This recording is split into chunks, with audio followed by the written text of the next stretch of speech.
కొంతమంది సిస్టర్స్ పిల్లలను స్కూల్కి పంపించే వయసులో పిల్లలు ఉన్నవాళ్ళు ఇదే బాధపడుతుంటారు. ఈ భారం ఎప్పుడు తొలగిపోతుంది పెద్ద? రోజు పిల్లలకు ఉదయాన్నే లేచి మిషన్ మాదిరి పని చేయాల, పిల్లల కొరకు భర్త కొరకు అందరికి సమయానికి 7 గంటలకు క్యారర్ కట్టాలి. వాళ్ళ బాబోగులు చూడాలా. బాధపడుతున్నప్పుడు అంటారు భర్తని పిల్లల్ని, మీ ముగ్గురికి చేసి పెట్టలేక నా తలప్రాణం తోక్కొస్తుంది, దేవుడా నన్ను తీసుకొని ఆయన వద్దమ్మా ఇంకా కొంతకాలం ఉండు.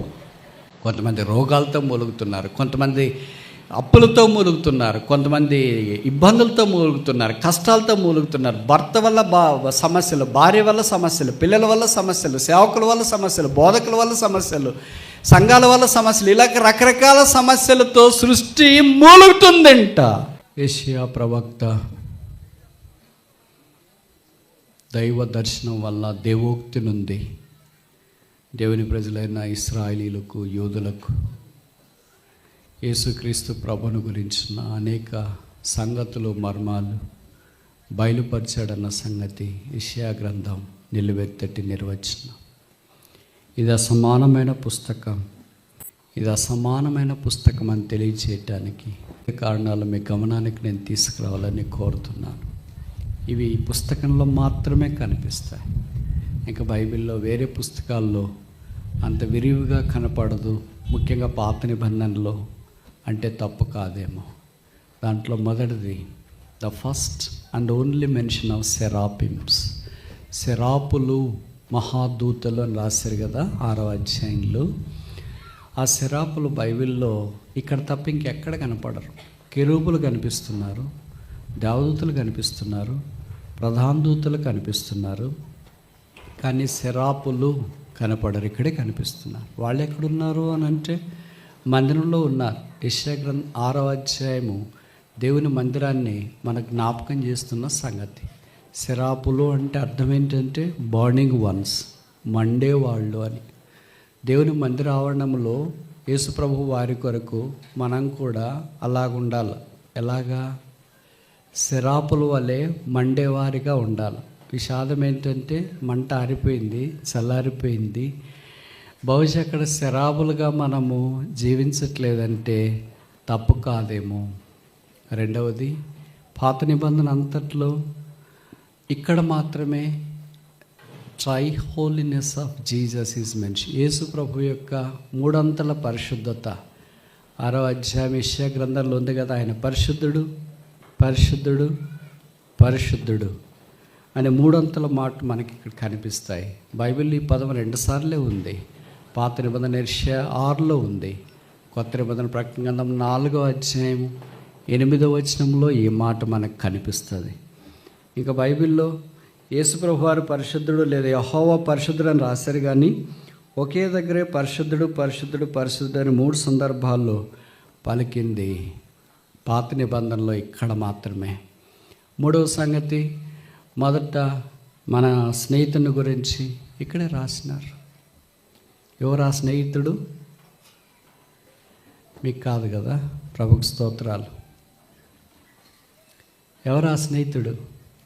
లూసిఫర్, సైతాను 14వ అధ్యాయంలో ఎలాగ పడిపోయి నా సింహాసనము, నా సభాపర్వతము నేను ఎక్కేదను, నేను సమానునిగా చేసుకుంటాను అని బైబిల్లో 2 సార్లు రాశారు. ఒకటి ఎజెకియెల్లో, మొదట ఇక్కడ యెషయా గ్రంథంలో సాతానుని గురించి లేదా లూసిఫర్ను గురించిన ప్రవచనాత్మకమైన సందేశం లేదా వాడు పడిపోయిన పాతాళ స్థితిని గురించి, గత జీవితాన్ని గురించి కూడా ఇక్కడ ప్రస్తావించిన తీరు మనకు పరిచయం.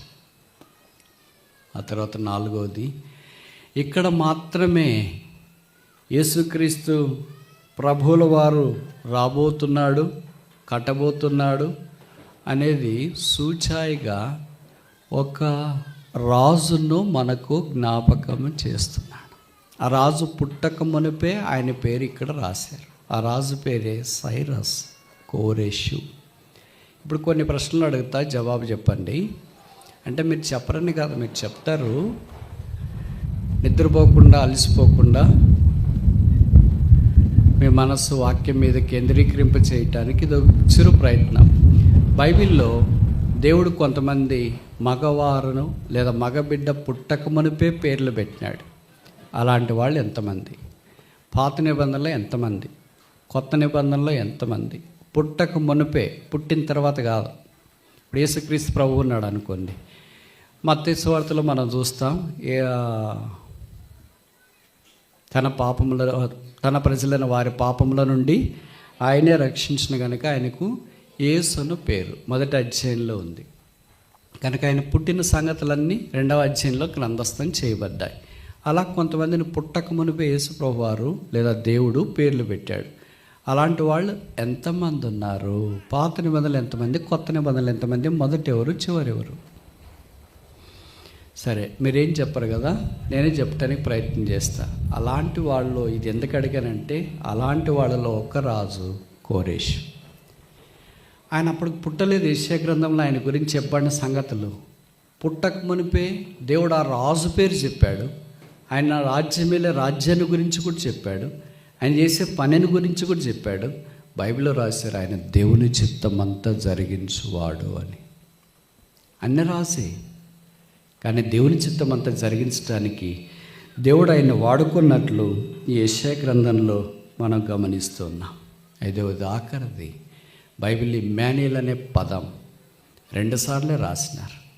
మొదటిసారి పాత నిబంధనలో ఒక్కసారి యెషయా గ్రంథంలో 7:14 మనం చూస్తాం. కొత్త నిబంధనలో మత్తయి 1:23 మనం చూస్తాం. 2 సార్లు Immanuel, God is with us, దేవుడు మనకు తోడు. కానీ కనీసం 5 కారణాలు బట్టి యెషయా గ్రంథము అసమానమైన పుస్తకమని మనం గమనించవచ్చు. ఈ అసమాన పుస్తకమైన యెషయా గ్రంథంలో యెషయాకు పరిశుద్ధాత్మ దేవుని ద్వారా దేవుడు అనేక సంగతులను ఇదిమిద్దంగా బోధించి, ప్రబోధించి, దేవోక్తి ద్వారా, ప్రవచనం ద్వారా దేవుని ప్రజలైన ఇశ్రాయేలీయులకు ఆ సంగతులు వెల్లడి చేయడానికి ప్రయత్నించినట్లు వాక్యంలో మనం చూస్తున్నాం. మీరు అనుమతిస్తే యేసు ప్రభువారు లేదా దేవుని మందిరంలో ఏం చేస్తున్నాడు? ఉదాహరణకి యెషయా గ్రంథము 6వ అధ్యాయము 1వ వచనం. రాజైన ఉజ్జియా మృతి నొందిన సంవత్సరమున అత్యున్నతమైన సింహాసనమందు ప్రభువు ఆసీనుడై ఉండగా నేను చూచితిని. ఆయన చొక్కా అంచులు దేవాలయము నిండుకొని. దేవాలయములో దేవుడు ఉంటాడు అని జ్ఞాపకం చేయబడింది. మొదటి సందర్భములో అంటే ఆదికాండం 28:13 ప్రకారం దేవాలయములో ఆయన నిలిచున్నాడు.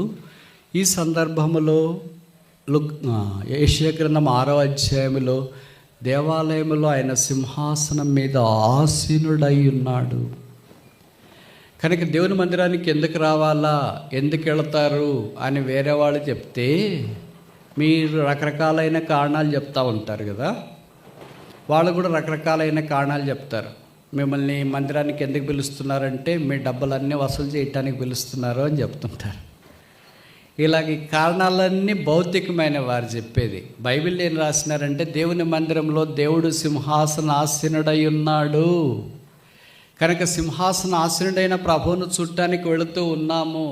నేను ఈ మాట అంటే తప్ప, పశువుల తొట్టిలో పరుండబెట్టబడిన యేసును చూడటానికి రాత్రిపూటే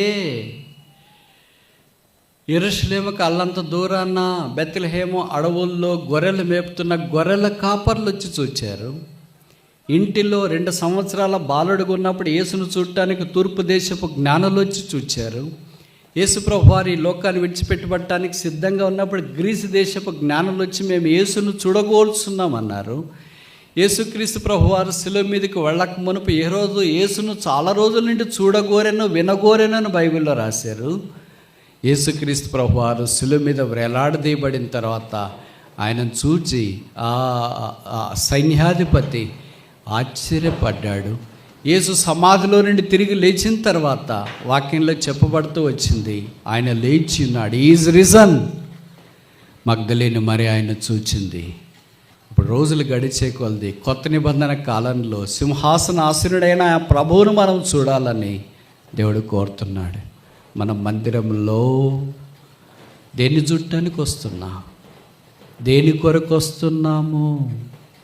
పశువుల పాకలో ఉన్న యేసును చూస్తే ఆరాధిస్తే, ఇంటిలో ఉన్న యేసును చూసి ఆరాధిస్తే, సమాధిలో శిలువ మీదకి ఉన్న యేసును చూస్తే సంతోషిస్తే, ప్రాణం పెట్టిన యేసును చూసి ఆరాధిస్తే, సమాధిలో నుండి తిరిగి లేచిన యేసును చూస్తే ఆరాధించే మరీ అనుభవంలోనికి వస్తే, పునరుత్థానమైన యేసును చూసి ప్రకటన గ్రంథము 1వ అధ్యాయము 17-18 వచనాల్లో బాప్తిస్మిచ్చి మన్నించండి, యోహాను భక్తుడు సాగిలపడి చచ్చిన వాని వలె పడితే, ఇప్పుడు సింహాసనాసీనుడైన యేసును చూచిన వెంటనే యెషయా, నేను అపవిత్రుడను, అపవిత్రమైన పెదవులు కలిగిన ప్రజల మధ్యలో జీవిస్తున్నాను, నా పెదవులు సున్నతి చేయను. Sanctuary is a place of sanctification. దేవుని మందిరం మన జీవితాలను శుద్ధీకరించడానికి దేవుడు సిద్ధపరిచిన స్థలం. అందుకే మిమ్మల్ని మీ ఇంట్లో వాళ్ళు దేవుడు ఇక్కడ లేడా, అక్కడికి ఎందుకు పోతావు అని అంటే, దేవుడు అక్కడ కూడా ఉన్నాడు అని చెప్పండి. మరి ఇక్కడున్న దేవుడికి అక్కడున్న దేవుడికి ఏం తేడా అంటే, ఏమీ తేడా లేదు అని చెప్పండి. మరి అక్కడేం ప్రత్యేకత ఉందంటే, అక్కడ దేవుడు సింహాసనాసీనుడై ఉన్నాడు. ఆ సింహాసనాసీనుడైన దేవుడు నా అపవిత్రత అంతటినీ చూచి నన్ను శుద్ధీకరిస్తాడు, నా పెదవులకు కాలుస్తాడు, నా జీవితాన్ని చక్క చేస్తాడు, నా హృదయాన్ని సున్నతి చేస్తాడు. చేసి ఏం చేస్తాడు? ఆయన నన్ను తనకు ప్రయోజనకరమైన పాత్రగా వినియోగించుకోవాలని ఇష్టపడుతున్నాడు. అందుకే యెషయా అదే ప్రశ్న వేసినాడు, ఎవరున్నారు? Who is there for me? యెషయా అన్నాడు, నేనున్నా, నన్ను పంపించు. ఇది మనం ప్రభు యొక్క పరిచర్య కొరకు ఎందుకు అందుబాటులో లేమంటే, మందిరానికి ఆ దృష్టితో రావట్లేదు. ఎవరో పాటలు పాడతారు, ఎవరో వాక్యం చెప్పేస్తారు, మనం పోకపోతే ఏమైనా కీడు జరుగుతుందేమో, ఇళ్ళేసి వస్తాం, పాటలు వినేసి వస్తాం, కుదిరితే ఆరాధన చేస్తాం, బలలో పాలు పొందిస్తాం, ఏదైనా చిల్లరుంటే కానకపెట్టలు వేసి ఒక పూట భోజనం తినేసి వస్తే వాటికి వారం అంతా నిశ్చిత్తగా ఉండొచ్చు. లేకపోతే వారం అంతా ఇదే బాధ, పోలేదే పోలేదే పోలేదే పోలేదే, ఏం జరిగినా కరెంటు పోయినా యేసుప్రభు మందిరానికి పోలేదు అందుకే కరెంటు పోయిందేమో అని అనుకుంటాం. ఏం జరిగినా మందిరానికి పోలేదు కానీ ఇలాగ జరిగిందేమో అని అనుకుంటాం. పోయేసి వస్తే అక్కడికి అయిపోద్ది కదా అని వచ్చేవాళ్ళు చాలామంది ఉన్నారు. అలాగ రావడం వల్ల ప్రయోజనం ఉండదు. మరి ఎలాగ రావాలా? యేసుప్రభు అక్కడ సింహాసనాసీనుడై ఉన్నాడు, ఆయన నేను చూస్తున్నాను. ఇప్పుడు కొన్ని ప్రశ్నలు అడుగుతా, జవాబు చెప్పండి, తొందరగానే ముగించడానికి ప్రయత్నం చేస్తా. బైబిల్లో యేసుప్రభు వారు సింహాసనాసీనుడైనాడు అన్న సందర్భాలు ఎన్ని వ్రాయబడ్డాయి? పాత నిబంధనలో ఎన్ని, కొత్త నిబంధనలో ఎన్ని? మీరు చెప్తారా, నేను చెప్పాలా? మనం యేసును ఎక్కడ దాకా చూస్తున్నామంటే, సిలువ దాకా వచ్చి ఆగిపోయాము. సిలువలో వేలాడదీయబడిన యేసును చూస్తున్నాము, రక్షణ పొందినాం, పాపక్షమాపణ పొందినాం, మారమనసు పొందినాం, అక్కడే ఆగిపోయాం. ఇంకా ముందుకెళ్ళట్లేదు. ముందుకు ఖాళీ సమాధి ఉంది, యేసు తిరిగి లేచినాడు, అదే పునరుత్థాన శక్తి. ఇంకా ముందుకెళ్ళట్లేదు. యేసు ప్రభు వారు పైకి ఆరోహణమయ్యాడు, అక్కడ అనుభవంలోనికి రావట్లేదు. ఇంకా ముందుకెళ్ళట్లేదు. ఆయన సింహాసనం మీద ఆసీనుడై ఉన్నాడు. ఇది ప్రోగ్రెసివ్ రెవల్యూషన్ ఆఫ్ గాడ్, దేవుని యొక్క పురోగమన ప్రత్యక్షత. ఈ ప్రత్యక్షతలోనికి రావాలని దేవుడు మనల్ని పిలిచినాడు. మనం రక్షణ పొందిన వెంటనే పూర్తిగా అయిపోయినాం, ఇంకా మారిపోయినాం, ఇంకేం అవసరం లేదు అనుకోవడానికి వీలు లేదు. మన పిల్లల్ని స్కూల్కి పంపించిన తర్వాత ఒకటో తరగతి చేరి చదివి 1వ తరగతి అయిపోయి 2వ తరగతిలోకి వచ్చిన వెంటనే మా పిల్లోడు చదువు అయిపోయిందమ్మా, ఇంకా స్కూల్ మానేపిస్తాము అంటారా? 1వ తరగతి అనేది ప్రాథమికము, అలాగే రక్షణ అనేది ప్రాథమికము, శిలువ దగ్గరికి రావడం ప్రాథమికం. ఇంకా చాలా ఉంది. 2వ తరగతి నుండి PhD దాకా వెళ్ళాలి. అక్కడ దాకా వెళ్ళాలంటే మనకి చాలా ప్రయాసపడాలి కదా, చెమటోడ్చాలి కదా, కన్నీరు కాడ్చాలి కదా, జీవితం క్రీస్తు కొరకు అప్పగించుకోవడానికి ఇష్టపడాలి కదా. యేసుప్రభు శిలువ దగ్గరికి వచ్చామో, పాపిని ప్రభు నన్ను క్షమించన్నామో, యేసుప్రభు మన పాపాలు క్షమించినాడు, ఆయన కుమారుడుగా కుమార్తెగా చేసుకున్నాడు, శిలువ ద్వారా రక్షణ పొందినాము. ఇంకా శిలువ దగ్గరే కూర్చొని ఉంటే ఇంకెలాగైతుంది? సమాధి దగ్గరికి ఎప్పుడు వెళ్ళాలా? సమాధి దగ్గరే ఉంటే ఎలాగవుతుంది? ఇంకా ముందుకు ఎప్పుడు వెళ్ళాలా? ఇంకా సింహాసనం దగ్గరికి వెళ్ళాలి. Our journey is from cross to the throne. మన ప్రయాణము శిలువ నుండి సింహాసనానికి. బైబిల్లో సింహాసనాసీనులైన సందర్భాలు 14 కనిపిస్తాయి. ఆఖరికి యేసుక్రీస్తు ప్రభువారు ప్రకటన గ్రంథములో సింహాసనాసీనుడైన సందర్భము ప్రస్తావించబడింది. మీకు తెలుసో తెలియదు, 14లో కనీసం 7 సందర్భాలు ప్రకటన గ్రంథములో ఆయన సింహాసనాసీనుడానికి జ్ఞాపకం చేయబడుతుంది. మనం ఆ సింహాసనాసీనుడైన ప్రభువును చూచే దైవికమైన విశాలమైన విశ్వాసంతో కూడిన నేత్రాలు కలిగిన వాళ్ళమై రావాలని ప్రభువు మనల్ని కోరుతున్నాడు. మీరు అనుమతిస్తే యెషయా గ్రంథంలో 5 సింహాసనాలు మీకు జ్ఞాపకం చేసి ముగించడానికి ప్రయత్నం చేస్తా. ఎందుకు జ్ఞాపకం చేస్తున్నారు అని మీరు అడగొచ్చు. మనం సిలువ దగ్గరే ఉన్నామా? ఈ సింహాసనాలు దారి పట్టామా? కనీసం దారి పడితే ఎప్పుడో ఒకసారి చేరతాము, కానీ పరలోకి దారి పట్టాము. దారి పడితే పరలోకానికి చేరతామని నమ్మకుండా దారి పట్టుకోకుండా ఇక్కడ చుట్టుపక్కల తిరుగుతూ ఉంటే ఏం చేస్తాం? తిరిగిందే తిరుగుతుంటాం. జీపీఎస్ కూడా అలాగే చూపిస్తుంది. టేక్ యూ టర్న్ అంటే యూ టర్న్ తీసుకుని go all the way straight, దూరం కొద్ది దూరం అంటే కొద్ది దూరం పోతాం, మళ్ళీ వెనక్కి తిప్పుతాం, మళ్ళీ పక్కన, మళ్ళీ యూ టర్న్. ఇక్కడ తిరుగుతాం. ఎక్కడ తిరిగామా అంటే ఎక్కడ ఆరంభమైందో అక్కడే ఉన్నాము. మరి ఇన్నేళ్ళు గడిచిపోయినాయి. 5 ఏళ్ళు, 10 ఏళ్ళు, 15 ఏళ్ళు, 20 ఏళ్ళు, 30 ఏళ్ళు. కొంతమంది బ్రదర్ నేను రక్షణ పొంది 40 ఏళ్ళు అయిందండి. మంచిదండి. ఎంత దూరం ప్రయాణం చేసామండి? సిలువ నుండి సింహాసనం దగ్గరికి వచ్చామా? దేవుని మందిరములో ఆయన సిలువ ప్రాథమికమైంది. అదే బలిపీఠం. ఆయన సింహాసనం పరాకాష్ఠ. ఈ మందిరంలో సిలువ కనిపిస్తుంది. అంటే బలిపీఠం దగ్గర యెషయా ఉన్నాడు. ఆయన స్థానము సింహాసనం దగ్గరికి వెళ్ళక మునుపు బలిపీఠం దగ్గర సిలువ దగ్గరే ఉన్నాడు. సో ఎవరి Christian life begins at the foot of the cross. ప్రతి క్రైస్తవుని యొక్క ఆత్మ సంబంధమైన జీవితం సిలువ పాదం దగ్గర ఆరంభమవుతుంది. Goes all the way up to the throne. సింహాసనం దగ్గరికి ఆ క్రైస్తవుని యొక్క జీవితం తీసుకుని రాబడుతుంది. 5 సింహాసనాల్లో మొదటిది ఇప్పటిదాకా మనం చూస్తున్నాము. అదే హై థ్రోన్. యెషయా గ్రంథం 6వ అధ్యాయం 1వ వచనం మనం చూస్తున్నాం. అత్యున్నతమైన సింహాసనం అందు ఆయన ఆసీనుడై ఉండగా చూచితిని. Earthly throne was empty, heavenly throne is occupied. భూ సంబంధమైన సింహాసనం ఖాళీగా ఉంది. ఎందుకంటే అక్కడ రాయబడింది, రాజైన ఉజ్జియా మృతి పొందిన తర్వాత భూ సంబంధమైన సింహాసనం ఖాళీ, ఎంప్టీ. పరలోక సంబంధమైన సింహాసనం పూర్తిగా నింపబడింది. పరల సంబంధమైన సింహాసనం ఖాళీగా ఉంటే మనకు నిరీక్షణ ఉండదేమో. అయితే ప్రభుకు స్తోత్రాలు, పర సంబంధమైన సింహాసనం నింపబడి ఉంది. It is not empty. అది ఖాళీగా లేదు, అది ఆసీనుడైన వాని చేత నింపబడి ఉంది. ఆయన ఆసీనుడై ఉన్నాడు కనుక ఆయన మందిరాన్ని తన ఆధీనమందు ఉంచుకొని ఉన్నాడు. ఆయన సింహాసన ఆసీనుడు కనుక ఆయనకు వెలపట్ట శరాపులు కానీ, యెషయా కానీ, బలిపీఠం కానీ ఇంకేది పని చేయటానికి వీలు లేదు. భౌతికమైన రాజు మృతి పొందాడు. సింహాసనాసీనుడైన రాజు జీవము కలిగిన వాడు. భౌతికమైన రాజ్యంలో ప్రజలు కనిపిస్తున్నారు. ఆత్మ సంబంధమైన రాజ్యంలో శరాపులు కనిపిస్తున్నారు. భౌతికమైన రాజ్యంలో అపరిశుద్ధత కనిపిస్తుంది. ఆత్మీయమైన రాజ్యంలో పరిశుద్ధత కనిపిస్తుంది. మనం భూ సంబంధమైన రాజ్యానికే పరిమితమా? పరసంబంధమైన రాజు యేసుక్రీస్తు సింహాసనాసనుడై ఉండే చూచే కళ్ళు మనకు కనిపిస్తున్నాయా? రెండవది యెషయా గ్రంథం 9వ అధ్యాయం 7వ వచనం. Isaiah chapter 9 verse 7. యెషయా 9:7. ఎవరు కూర్చోగలరు? రాజు మాత్రమే కూర్చోగలడు. మిగతా వారంతా సింహాసనం దగ్గర కూర్చోటానికి వీలు లేదు. ఈ రాజు ఎవరు మరి? నీ రాజు. ఈ రాజు ఎవరు మరి? మహిమగల రాజు. ఈ రాజు ఎవరు మరి? సియోను రాజు. ఈ రాజు ఎవరు మరి? రాజులకు రాజు. ఈ రాజు ఎవరు మరి? యూదులకు రాజు. ఈ రాజు ఎవరు మరి? యేసు రాజు. ఆయన రాజ్యము శాశ్వతమైనది. అయితే యేసుక్రీస్తు ప్రభు యొక్క సింహాసనం అలాంటిది కాదు. ఆయన రాజ్యం అలాంటిది కాదు. భౌతిక సంబంధమైనది కాదు. ఆయన రాజ్యము శాశ్వతమైన రాజ్యం. ఆయన రాజ్యమునకు అంతము లేదు. ఆయన రాజ్యములో ఆయనే రాజు. Isaiah chapter 16 verse 5. యెషయా 16:5. కృప వలన సింహాసనము స్థాపింపబడును, సత్య సంపన్నుడై దాని మీద కూర్చుండి తీర్పు తీర్చునొకడు కలడు.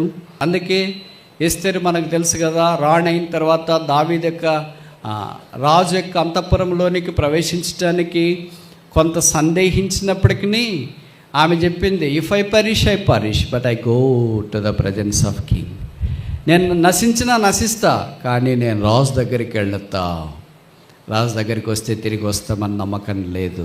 భూమి మీద రాజులు అలాగుంటుంది, వారి క్రోధం అలాగుంటుంది, వారి కరుడుగట్టిన నైజం అలాగుంటుంది. నెబుకద్నెజర్ అలాంటివాడు, ఫరో అలాంటివాడు, హేరోదు అలాంటివాడు.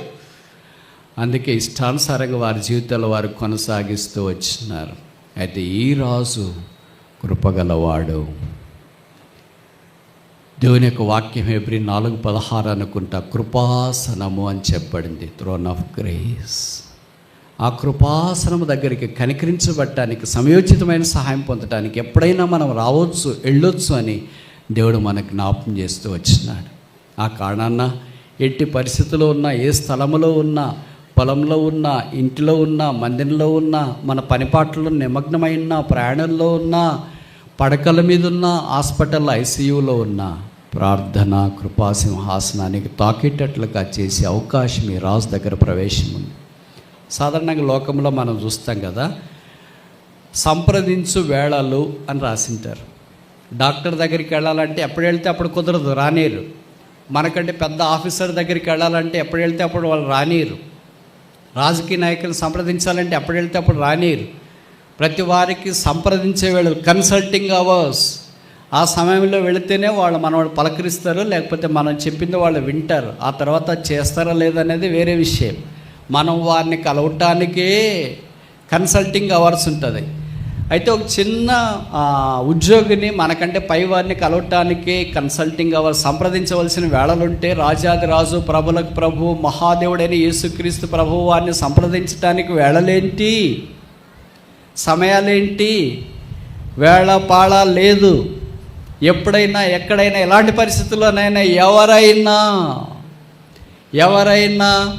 ఎక్కడైనా ఎప్పుడైనా ఎలాగైనా ఎందుకైనా ఆ కృపాసింహాసనాన్ని సమీపించవచ్చు.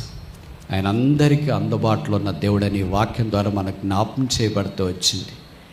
ఆ తర్వాత చూస్తామా, యెషయా గ్రంథం, బుక్ ఆఫ్ ఐజయా చాప్టర్ 22, యెషయా గ్రంథం 22వ అధ్యాయం 23వ వచనం. యెషయా 22:23.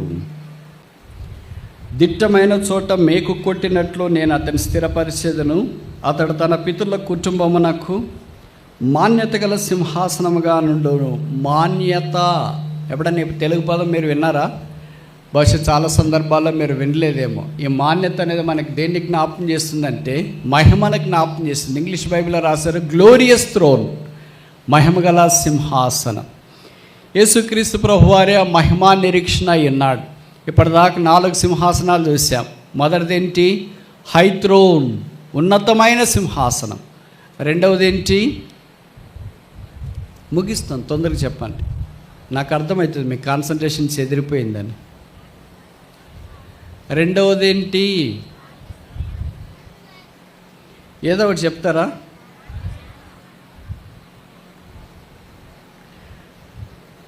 రాజసింహాసనం, రాయల్ థ్రోన్.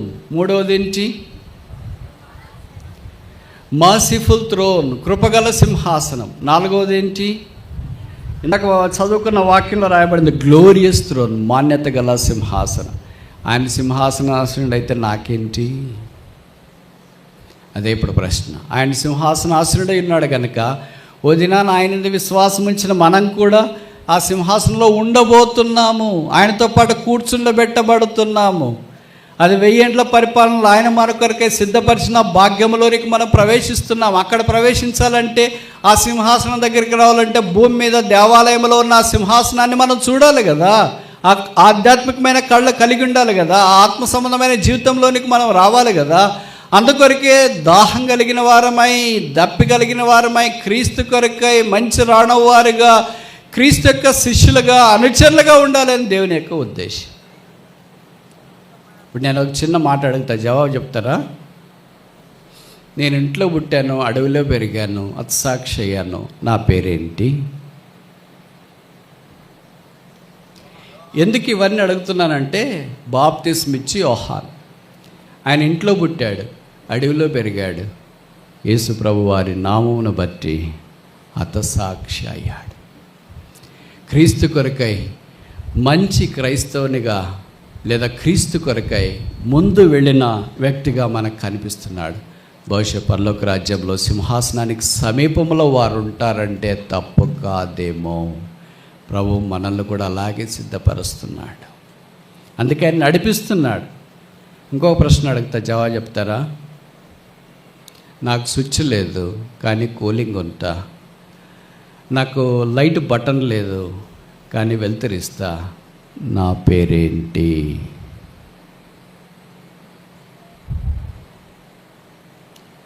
అర్థం కాలేదా? అర్థమైంది, మీరు చెప్పట్లేదు. ఆకలేస్తుంది కదా, తొందరగా వదిలేడు. మేఘస్తంభము, అగ్నిస్తంభం.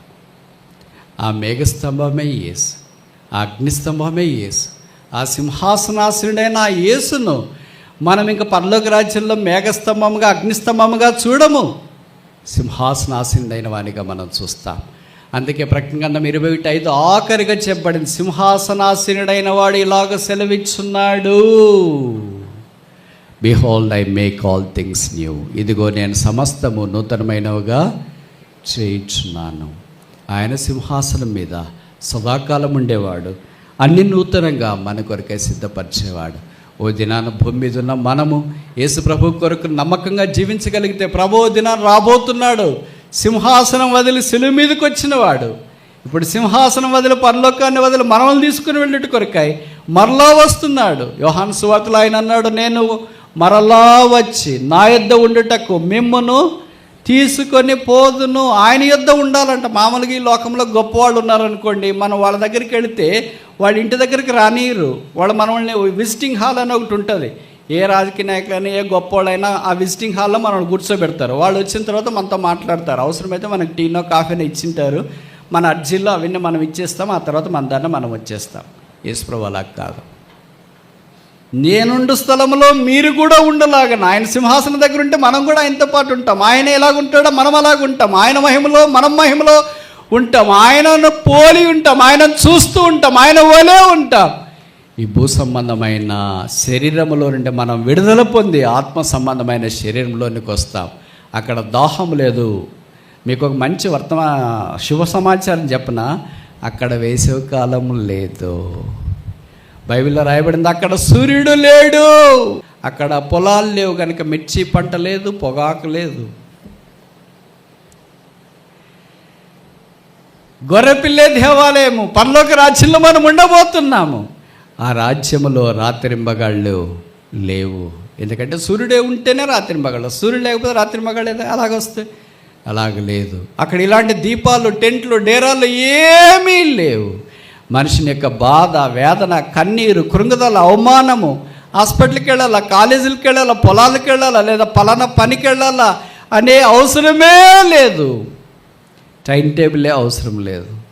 అలాంటి దేశం ఉంటే చెప్పండి బ్రదర్, మేము కూడా తొందరగా వెళ్తామంటారు.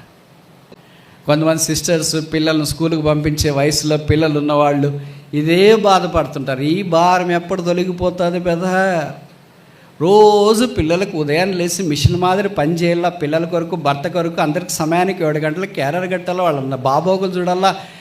బాధపడుతున్నప్పుడు అంటారు భర్తని, పిల్లల్ని, మీ ముగ్గురికి చేసి పెట్టలేక నా తలప్రాణం తోక్కొస్తుంది. దేవుడా నన్ను తీసుకొని ఆయన వద్దమ్మా, ఇంకా కొంతకాలం ఉండవు. ఇంకా బాధ వచ్చినప్పుడు వాళ్ళు అంటారు, నేను ఎక్కడికైనా పోయి దూరం ఉంటాను, మీ అందరిని వదిలేసి హిమాలయాల్లో. ఊరికే అంటారు, ఉండలేరు. ఒక మిషన్ వల్లే కష్టపడి పనిచేసే జీవితాలు అన్నీ ఒక దినాన్ని విముక్తిలోకి వస్తాయి, వెలుగులోకి వస్తాం, విడిపించబడతాం. బైబిల్లో రాయబడింది రోమపత్రికలో, మూలుగుచున్న ఈ శరీరం. కొంతమంది రోగాలతో మూలుగుతున్నారు, కొంతమంది అప్పులతో మూలుగుతున్నారు, కొంతమంది ఇబ్బందులతో మూలుగుతున్నారు, కష్టాలతో మూలుగుతున్నారు. భర్త వల్ల సమస్యలు, భార్య వల్ల సమస్యలు, పిల్లల వల్ల సమస్యలు, సేవకుల వల్ల సమస్యలు, బోధకుల వల్ల సమస్యలు, సంఘాల వల్ల సమస్యలు, ఇలా రకరకాల సమస్యలతో సృష్టి మూలుగుతుందంట. ఓ దినాన ప్రభు వచ్చినప్పుడు మూలుగులన్నిటికీ విడుదల. 430 సంవత్సరాలు ఇశ్రాయేలీయులు ఐగుప్తులో మూలిగారు. మోషే వచ్చాడు, వారికి విడుదల వచ్చింది. ఇదిగో మోషే కంటే గొప్పవాడు యేసుక్రీస్తు ప్రభువారు రాబోతున్నాడు. ఆయన వచ్చినప్పుడు మూలుగులన్నిటికీ విడుదల వస్తుంది. ఓ దినాన్ని బలహీనమైన శరీరాన్ని విడుస్తాం, రోగభూయిష్టమైన శరీరాన్ని విడుస్తాం, ఈ పాపముతో నింపబడిన శరీరాన్ని విడుస్తాం. అసూయ, ద్వేషము, కక్ష, కలహము, మత్సరము ఇవన్నిటిని మనం ఓ దినాన కలిగిన దేహాన్ని విడిచిపెడతాం. కాగా మనం ఆ యేసును చూస్తాం, సదాకాలం ఆయనతోనే ఉంటాం, ఆయన వలే ఉంటాం, ఆయన సింహాసనం మీద ఉంటాం. ఆ కారణం చేత యాకోబు దేవుని మందిరమునకు వెళుదాము రండి.